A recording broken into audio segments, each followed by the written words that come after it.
Put yourself on stage. I'm sitting here saying hello, hello, hello.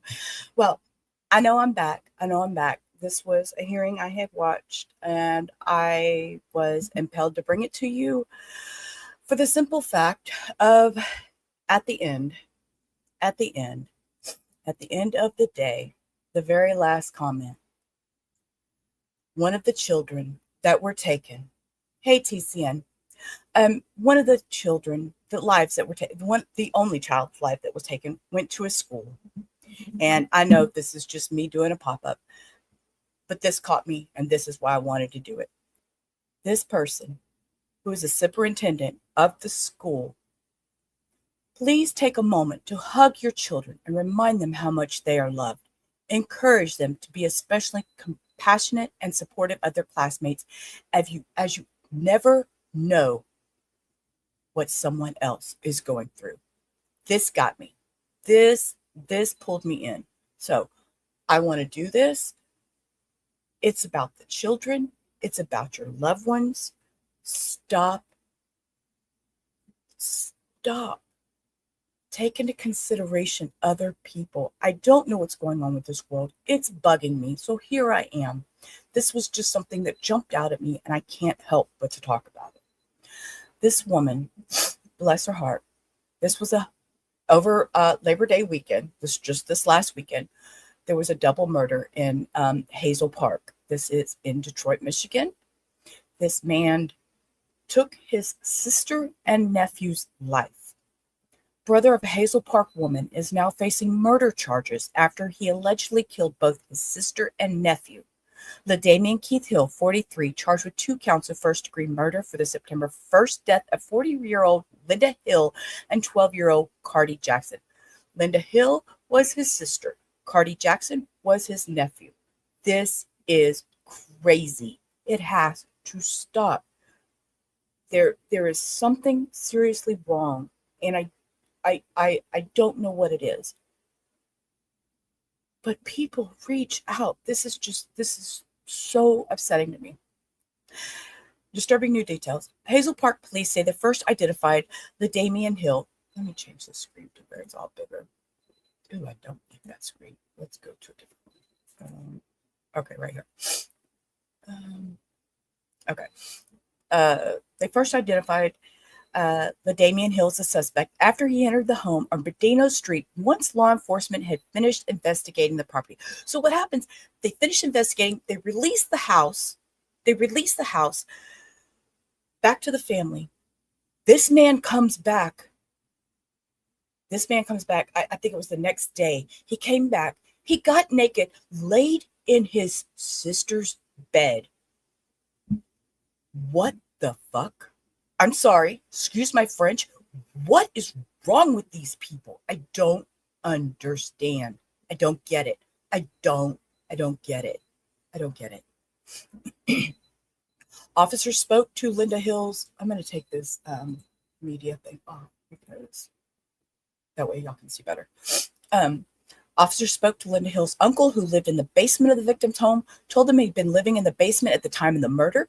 He heard a loud noise on September 1st and went to see what happened. About 15 minutes later, he had found the victim and her throat cut by a knife. Police had reviewed a video that showed a red Lincoln leaving the address. Family was interviewed for possible leads, and after an Oakland County Sheriff's Crime Scene unit processed the scene, access to the home was returned to the family. Police were later informed by a family that Linda's brother had returned to the home, walked inside uninvited, said, "Forgive me," walked into the victim's bedroom. A press release from the police said he laid on her bed naked for 10 minutes before leaving. He is later tracked to a resident in Pontiac, arrested. Blood evidence was found in his vehicle. He declined to be interviewed by police. Okay. What we know, Linda Hill and her son Kardi were found dead with their throats slashed inside a home in Berdeno Avenue. Ladamien Hill is from Redford. He was arrested Tuesday in Pontiac. What they don't know is a motive. There's no motive, no. They don't know why. What they're saying, Kardi was a student at Hazel Park Schools. The district released a statement after his murder. Please take a moment to hug your children and remind them how much they are loved. Encourage them to be especially compassionate and supportive to their classmates who never know what someone else is going through. 12-year-old son. Fox 2 was there the moment the man was brought in by police. Robin Wilcox is now live and has the latest. Robin. Good morning, Jay and Erica. What a difference a day made. Yesterday, right around this time, we were talking about this double murder in Hazel Park and a search for a suspect. Well, this morning, that suspect is now in custody. And as you mentioned, our cameras were rolling here at the Hazel Park Police Department when officers brought him in for processing right around 8 o'clock last night. Take a look at this. Anything you want to say to the Hill family at all? Anything at all? Anything about the family of a 12-year-old? And as you just heard and saw, that suspect with no shirt and no shoes did not have any comment for our Dave Spencer last night about the deaths of Linda Hill, 41-year-old Linda Hill, and her 12-year-old son, Kardi. Now, they were both found brutally murdered inside their home near 9 Mile and I-75 in Hazel Park on Monday afternoon. Now, we are hoping to learn more about who the suspect is and where police found him later today. Now, we did talk to Linda's mother, Kardi's grandmother, before yesterday's arrests about their lives and just this tremendous loss for the family. Here's part of that conversation. She never went out to party. Everything was done inside the house. So we just a close-knit family. That's it. Oh, that's the sweetest little boy I ever seen and known and raised. Yep, and I'm gonna miss him dearly. Both of them. Mismatching socks. That was so cute. As a kid, Muffins, my daughter, she always mismatched her socks. I think to this day she still does. Bless her heart. Take this crime very seriously. This was a cowardly, heinous, vile crime. And the Hazel Park Police Department, the city of Hazel Park, we will not rest until justice is served in this case. And again, officers making an arrest in connection with this double murder. Of course, when we get any information about who is in custody, we'll be sure to pass it along to you. In the meantime, the family has set up a GoFundMe account to help pay for funeral expenses. They're also planning to host a vigil later on tonight, and we have put all those. Okay. So with that, I wanted to, let's see. I think it was this one. Wait. This one. Okay. And this one, I wanted to share this. This has a brief little video of a neighbor and a relative giving a brief. Homicide. Their family also spoke to us about their deaths.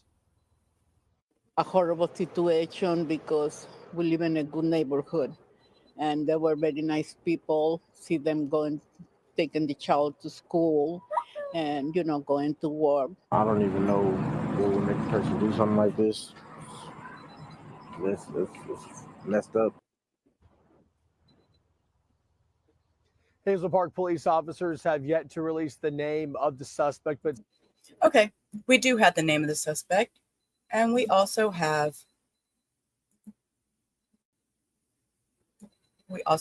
his hearing. And we're going to watch that. It's very short. I think it's like 15 minutes. Yeah. So this is Ladamien Keith Hill.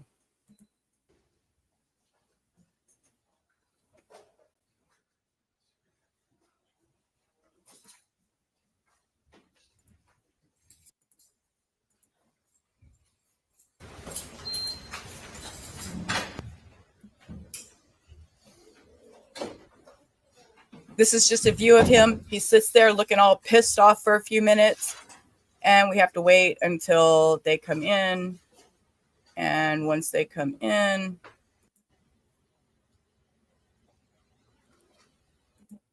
and here's a small view of the gallery, loved ones, tissue. This is, I mean, I can't imagine. I cannot imagine. Hazel Park's now in session. The Honorable Brian Hartwell presiding. Okay, thanks. You may be seated. Calling People versus Ladamien Keith Hill, 258-0270. They do go through the facts of what they have so far in this matter, and that's what we're going to listen to. Okay, thank you, detectives. We'll first go perform the swear to, which detective would give testimony today? I will, sir. All right, would you stand, raise your right hand?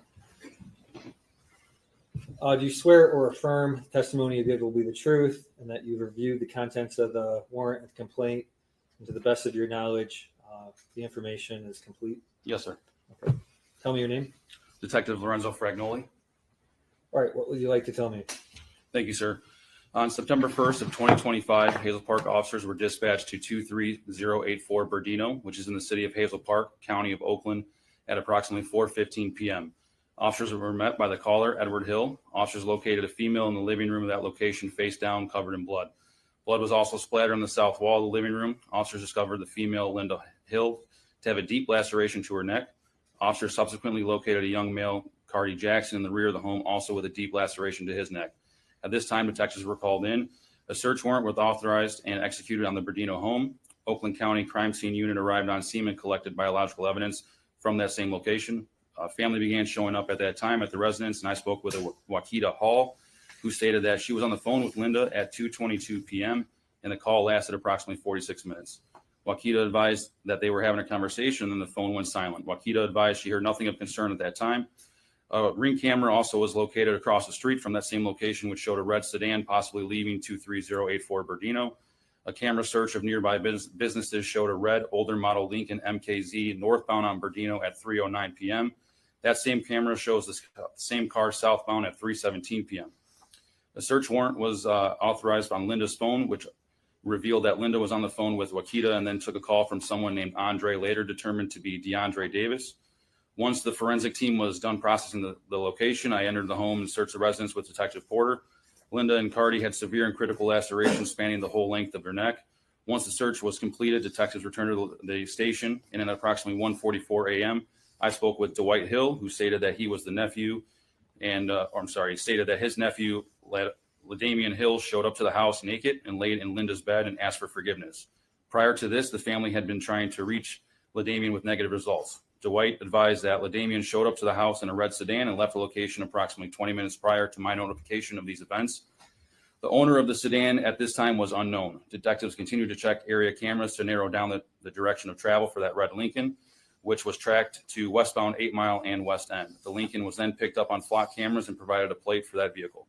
The vehicle registered to a female out of Pontiac. Additional members of the department proceeded to the area of the Pontiac residence and conducted surveillance on the house and the suspect vehicle in front of the location. Officers observed Ladamien Hill on the front porch of the residence at that time. Detective Jackson and I spoke with DeAndre Davis, who was unaware of Linda's passing.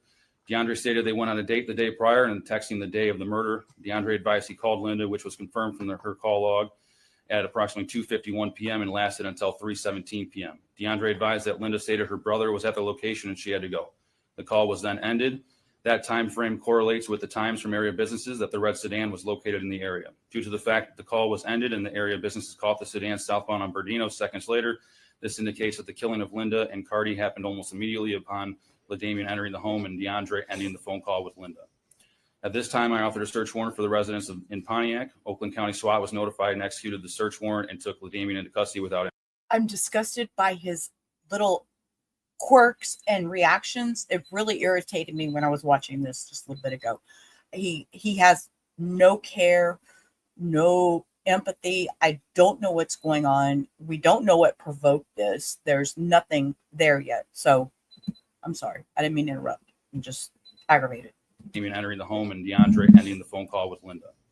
At this time, I authored a search warrant for the residence in Pontiac. Oakland County SWAT was notified and executed the search warrant and took Ladamien into custody without incident. On Ladamien's person was a blood-covered sweatshirt at the time of the arrest, and during the search of the residence, black jeans were recovered that had apparent blood on them as well. Home security footage was retrieved from the Pontiac house, which shows Ladamien entering the home at 6:37 p.m. on the day of the murder, wearing the sweatshirt and pants that were recovered. Additional evidence was collected from the Pontiac home and subsequently processed. A search of the red Lincoln in front of the Pontiac residence also revealed the presence of blood contained inside. The vehicle was processed as well by the Oakland County Crime Scene Unit, and the owner of the Pontiac residence and the red Lincoln advised that Ladamien was the only person using the vehicle for approximately the last 10 days. The resident stated that detectives at Ladamien showed up to the Pontiac residence naked and stated that he lost his phone and didn't want to talk about why he came home naked. This occurred after he had already showed up to the Berdeno home naked. He lost it. What? He lost his what? I missed that. Sorry. Sorry. That Ladamien was the only person using the vehicle for approximately the last 10 days.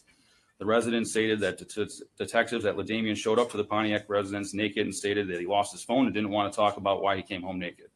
This occurred after he had already showed up to the Berdeno home naked. Ladamien was transported to the station where he was processed. Ladamien subsequently refused to cooperate with detectives and provide any insight to a motive for the killing. The weapon used in this crime has not yet been recovered. And this case was then subsequently presented to the Oakland County Prosecutor's Office, who authorized the 2-count warrant that sits before you, count 1 being for homicide, murder, first degree, premeditated for the killing of Linda Faye Hill, count 2 being for homicide, murder, first degree, premeditated for the killing of Kardi Jackson. Anything else you'd like to add? We'll have a subsequent bond request, sir. The court's been presented with a proper complaint based on the factual allegations contained in the actual complaint and the sworn testimony moments ago. The court finds probable cause to believe that the accused committed the alleged offenses. I've issued the warrant and I've signed the complaint. Okay, let's shift to the arraignment.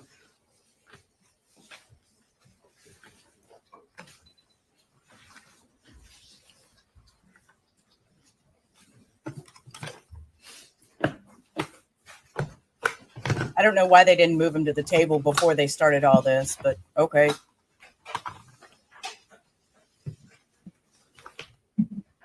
All right, recalling 25H0270FY, State of Michigan versus Ladamien Keith Hill. Your appearance? Yeah, Dana Wilson, appearing on behalf of the defendants, Your Honor. Defendant stand asks that a not guilty plea be entered. He would request that the charges be read to him, Your Honor, and he would request the court appoint an attorney, Your Honor.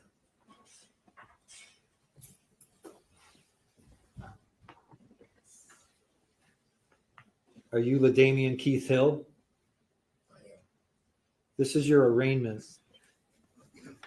You've been charged with 2 counts in the complaint. Count 1 is premeditated homicide, murder, first degree. This is a count that could be punished with life in prison without parole, with DNA to be taken. Count 2 is the same. Premeditated homicide, murder, first degree. This felony could be punished with life in prison without parole and DNA to be taken. The court will enter not guilty pleas on your behalf for both of these counts. You have the right, a constitutional right to a trial by jury. You have a constitutional right to be represented by an attorney at all stages of this case. I will give you a free attorney through all the stages in the district court. You have the right to remain silent. Anything you say or write can be used against you. You have the right to have an attorney present anytime you're questioned on this case. And you have the right for the court to consider any type of bail. Is there any input from the detectives on bail? Detective Jackson, Hazel Park Police Department. Ladamien is a 43-year-old male. He has a lengthy criminal history spanning from 2004 to the current charges. 2004, he received his first conviction for controlled substance. 2006, assault and battery. 2009, domestic violence. 2007, assault with intent to murder, pled down to assault with intent to do great bodily harm, less than murder, along with felony firearm. 2000. Okay. So he has priors. He has priors. This also caught my ears earlier. Not my eyes, my ears. He has priors, but they were pled. Okay. 2009, we continue with controlled substance. 2010, domestic violence, second offense. 2012, felony firearm, second offense. 2012, possession of a controlled substance. 2009, disorderly person. And 2019, OWI, which is in active warrant status.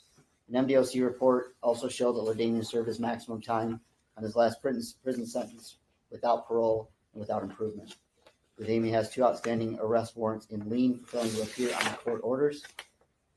Upon Ladamien's arrest and search warrant of the home he was in, we located journal notes in his room that appeared to be a list of items he was trying to gather in order to flee, including a passport, guns, vehicle that he wanted to get, and clothes he wanted to bring. Ladamien stated he was a roofer as employment, self-employed. He also did side jobs. However, at this time, Your Honor, we ask that bond be denied due to the severity of the offense. That Ladamien is a threat to the public if released. He also is a flight risk based on the notes that we found that he was attempting to flee and based on a lengthy criminal history and lack of improvement from a past serious criminal conviction. That is all. Is there any input from the county?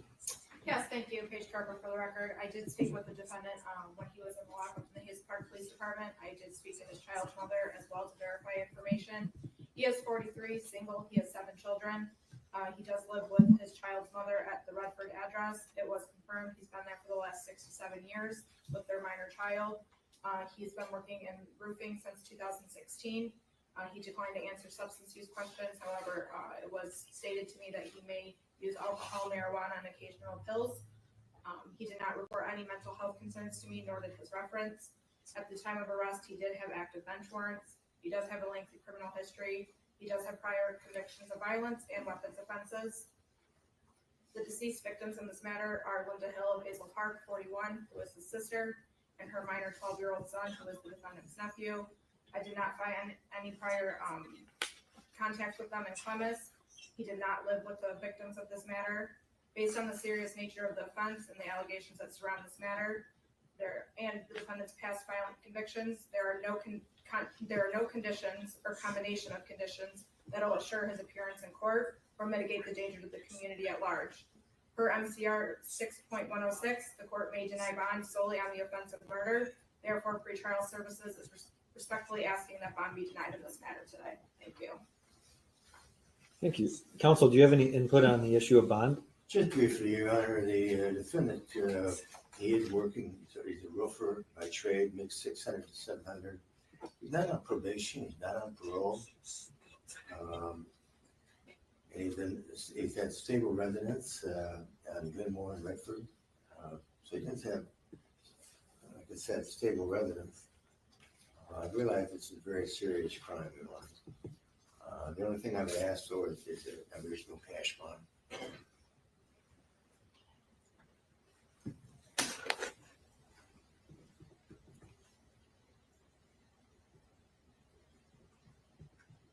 Any other input on bond?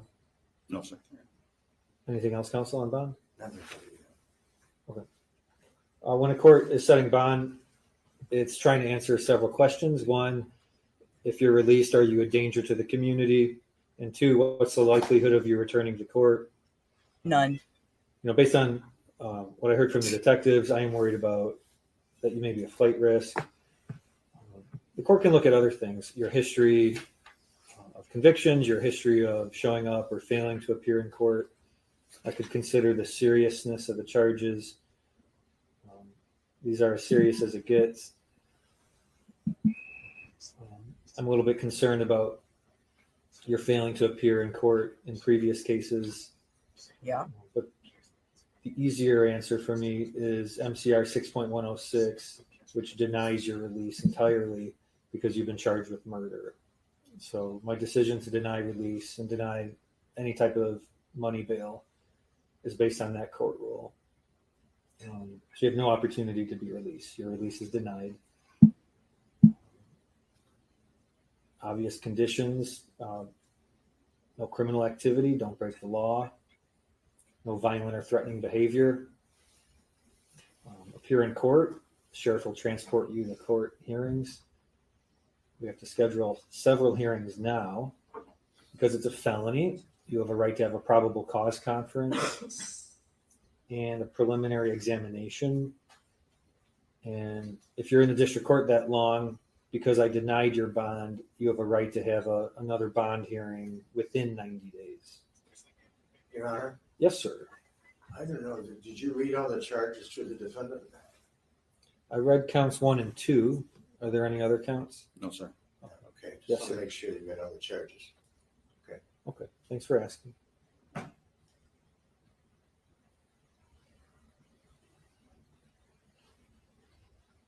Okay. Are the parties requesting a probable cause conference to be in person or virtually on Zoom? I would have to be in person, Your Honor. The in-person probable cause conference will be held here in 43rd District Court, September 16 at 10:45 a.m. That's September 16 at 10:45 a.m. It'll be held with me. The exam will be scheduled a week later. That'll be September 23rd at 12:55 p.m. Again, in this courtroom. And then we'll talk about the new bond hearing within the next 90 days. We can start that conversation at the BCC. Is there anything else to discuss today? No, sir. Anything else, Council? Okay, Mr. Hill, we'll see you soon. All right, goodbye.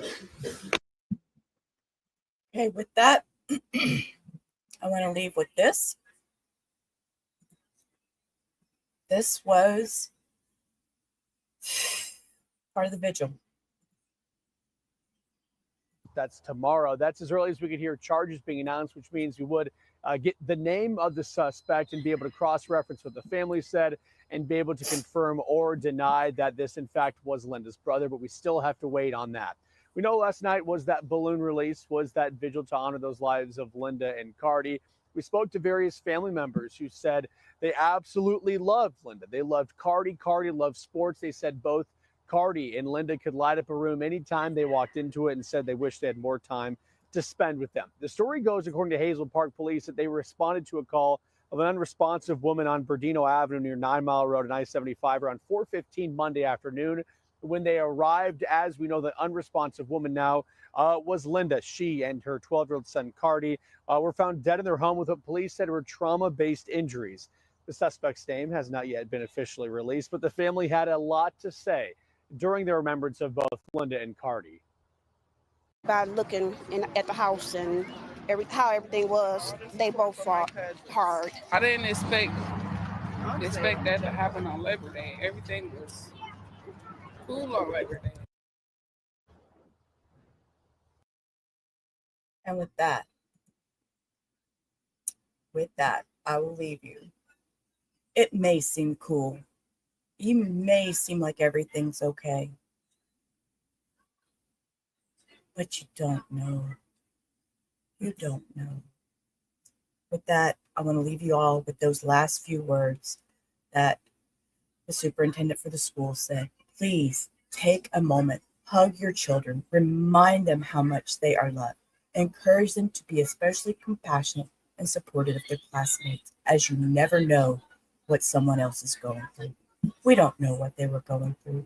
We don't know everything that happened. But the truth will prevail and it'll come out. So with that, I want y'all to have a great rest of your weekend. Hug your loved ones, reach out, touch grass, watch the clouds roll by, and remember, you are loved. With that, peace, rubber. Life's a ride on a rickety old track.